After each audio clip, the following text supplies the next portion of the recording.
Hi, good evening to everyone. Today I am going to teach you I Have a Dream, the next lesson, written by Martin Luther king से। चलिए इसका background जानते हैं। Background से आपको objective 80% question आएंगे, तो please follow me, listen to me carefully. You will solve 100% objective question से। मार्टिन लूथर किंग जूनियर 1929-1968, मतलब इसका जन्म 1929 और इसकी मृत्यु 1968 ईस्वी में हुई। ए बैप्टिस्ट मिनिस्टर से, ये एक बैप्टिस्ट मिनिस्टर थे। By training become a civil rights activist early in his career. कहता है कि ट्रेनिंग लेकर के वो अपने कैरियर में सिविल राइट एक्टिविस्ट बने, यानी समाज सुधारक टाइप के बने।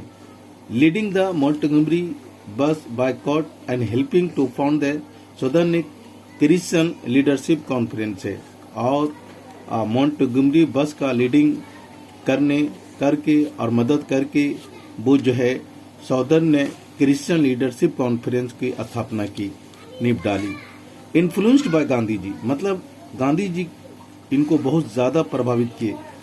His philosophy of non violent resistance brought him world wide attention से। कहता है कि गांधी जी की जो नॉन वायलेंट है उन्हें भी जो है वर्ल्ड वाइड बना दिया, वर्ल्ड वाइड में उसको फेमस कर दिया, प्रसिद्ध बना दिया, जिस तरीके से गांधी को फेमस बना दिया।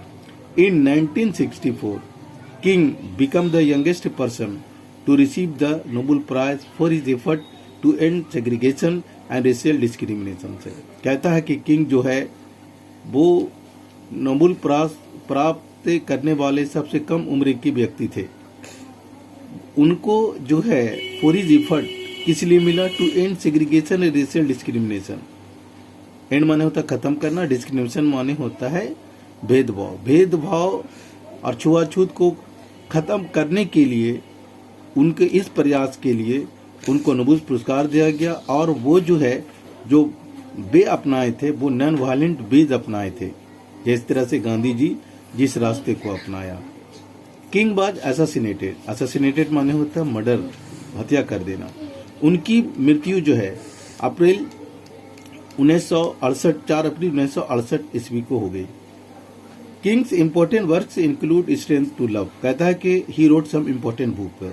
पहला बुक उन्होंने लिखा है उसके स्ट्रेंथ टू लव 1953 ईस्वी में। Start toward freedom the Montgomery story 1958 ईस्वी में। Why we can't wait 1964 ईस्वी में। And where do we go from here chaos और कम्युनिटी 1968 ईस्वी में। आई हैव ए ड्रीम, ये जो पढ़ा रहा हूं मैं, इज ए स्पीच, ये एक इसका भाषण है जो he delivered on steps of the Lincoln Memorial in Washington DC on August 28, 1963। कहता है कि आई हैव ए ड्रीम, ये उसका भाषण है जो उन्होंने 28 अगस्त 1963 को लिंकन मेमोरियल समारोह में डिलीवर दिया था। हियर, चूंकि आप जानते हैं कि जो है आपके इब्राहिम लिंकन वहां का राष्ट्रपति था। And here he speaks about his dream of seeing Alabama as a developed state है। यहाँ पर अल्बामा अमेरिका का एक स्टेट है जहाँ पर बहुत ज्यादा रेशियल डिस्क्रिमिनेशन हो रहा है। वो वहां पर उस सपने के बारे में बोलते हैं कि किस तरीके से ये एक डेवलप्ड स्टेट के रूप में हो जाए, free of racial distinction between the whites and the black से। ब्लैक एंड व्हाइट्स के बीच में जो झगड़ा है वो किस तरीके से समाप्त हो जाए, फ्री हो जाए। The speech had the huge impact in raising public consciousness for civil rights movement in establishing King's as one of the greatest orators in American history. कहता है कि ये भाषण जो है लोगों में, मतलब पब्लिक में इतना इम्पैक्ट रखा कि उसे जो है अमेरिकन इतिहास में एक महान ओरेटर के रूप में उभार दिया, बना दिया। Okay, here is a summary of I have a dream. I have a dream is a speech delivered bye Martin Luther King junior. Just आपको बताया कि ये जो आई हैव ए ड्रीम है ये मार्टिन लूथर किंग जूनियर का दिया गया भाषण है। Who got the Nobel Prize in 1964। Got माने प्राप्त करना, जो 1964 ईस्वी में जो है शांति के क्षेत्र में नोबेल पुरस्कार प्राप्त किया।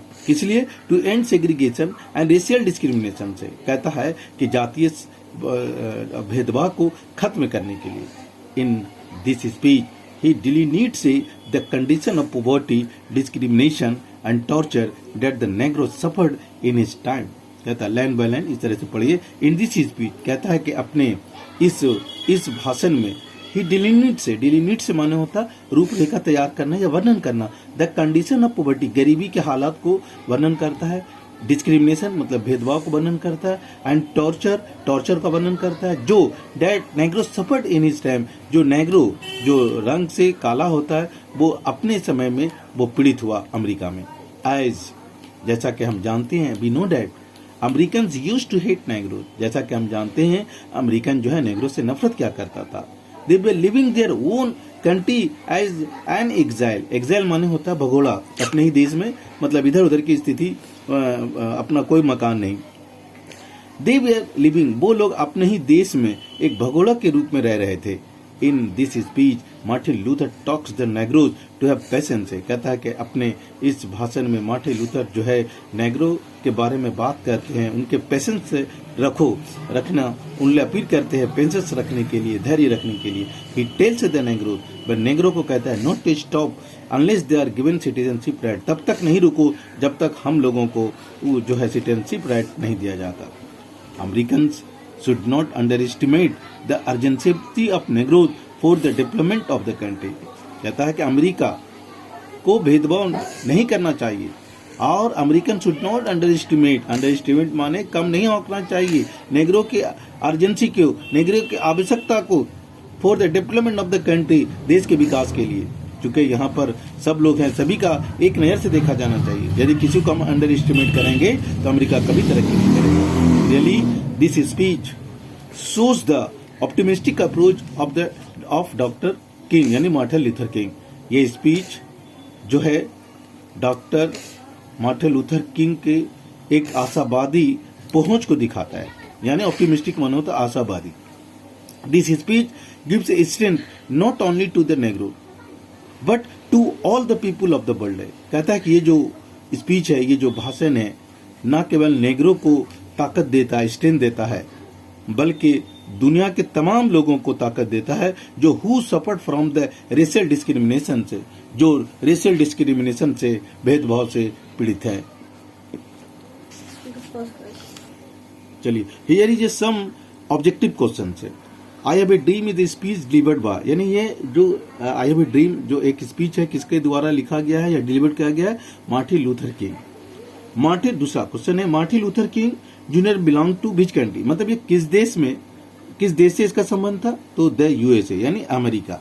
Martin Luther King junior was a dash, क्या था वो नेग्रो था, नेग्रो कास्ट का था, ठीक। खाली जगह sweltering with the head of injustice and operation से, तुमने कौन सा जो है बहुत अन्याय के आग में झुलस रहे थे?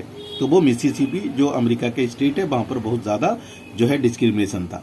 Nobel Prize for peace was given to Martin Luther King junior, यानी किस साल में उसको पीस के लिए, यानी पीस माने शांति के क्षेत्र में नोबेल पुरस्कार से नवाजा गया? तो 1964 में। चलिए, नेक्स्ट क्वेश्चन है, who was influenced by Gandhi ji, Gandhi ji के द्वारा किसको प्रभावित किया गया, इन्फ्लुएंस किया गया? तो मार्टिन लूथर किंग जूनियर को। Who was one of the greatest orators in American history, कहता है अमेरिकन हिस्ट्री में एक महान ओरेटर के रूप में कौन उभरे? तो Martin Luther King junior. Martin Luther King junior delivered his speech in Washington DC on अगस्त, ये जो है अपनी भाषण को कब डिलीवर्ड किया था? तो ये वाशिंगटन डीसी में 28 अगस्त 1963। हाँ, 19 is not an and but A beginning, तो कहता है 1963 जो है ये एंड नहीं है, बल्कि यहाँ से शुरुआत है कि अब नेग्रो को आजादी मिल जाएगी। 10 to which state does he want to see a developed state, मतलब वो कौन से स्टेट को डेवलप्ड दिखना चाहते थे? अलाबामा। चल, अलाबामा भी एक अमेरिका का स्टेट है। Last question, who said my children will not be judged by the colour of their skin but by the content of their character से, कहता है कि किसने कहा कि मेरे बच्चे को जो है रंग भेद के आधार पर नहीं जज किया जाएगा, समझा जाएगा, पहचाना जाएगा, बल्कि उसको जो कैरेक्टर के आधार पर पहचाना जाएगा? तो Martin Luther King junior. Hello, and if you like my video, Please share and subscribe, and don't forget to press bell icon for new notification. Have a nice day. See you again. I will meet the next video.